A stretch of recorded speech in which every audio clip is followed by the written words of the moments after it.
Hey everybody, Pastor Vern with your daily update for let's see here, for July 15th, 2020. As we continue to move through our summer and try to figure out what the next steps are in so many things in our lives. Um, we are going to talk a little bit about the books of the Bible in the next few days. Yesterday we started out with a little bit of description of the Bible and how it's put together, how it's the structure. And today we're going to start at the beginning. We're going to start with Genesis, which means beginning. Genesis is the base of which all other uh, events of life are based because it has the creation story, the beginning of the human race, the and the description of what God's plan for us truly is in a lot of ways. And then we get into the point where we messed it up, where human beings allowed evil to come into the world and change all the things. But in Genesis, not only do we see creation and the beginning of the human race, but we also have foundations for marriage, for family. God started to put those structures in place of family units working together, sometimes not working together so well.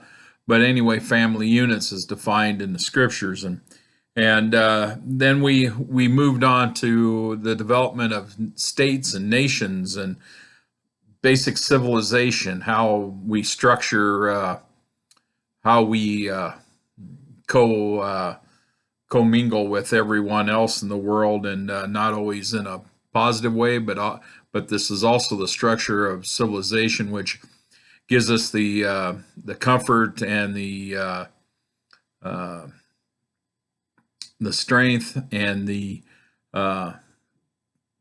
meaning or the belonging that holds us together. We see a lot of the history of the world as in these first pages of the scriptures. We go through so much of the early foundations, even beyond creation. We get to the place where there's development of laws and government and just everything that happens after that in the history of the human race generates out of Genesis.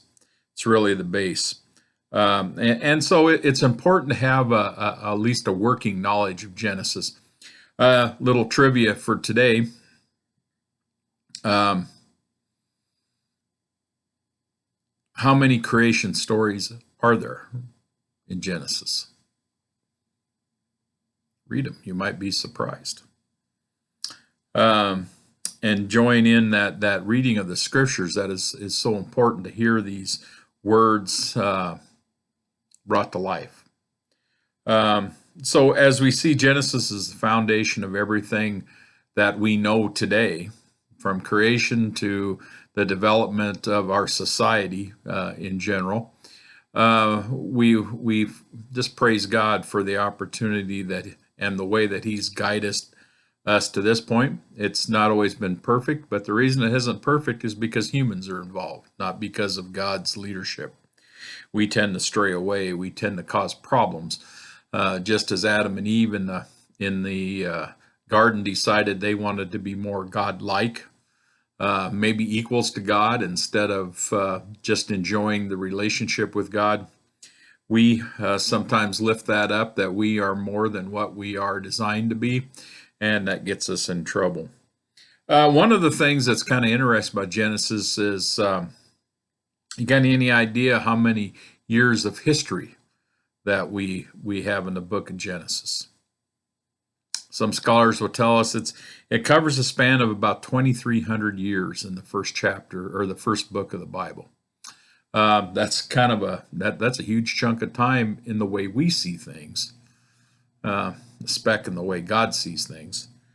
But anyway, you can see that we have all these stories and all these generations, and you kind of, unless we really think about what that means, is going through all the generations, all the stories, the creation of the earth, the cleansing of the earth, and the repopulation of the earth, it takes maybe a little stronger meaning in our heads when we think about how long a period of time all this took, and that the time we are here is just a moment, and we need to get as close to God as we can during our moment here on earth.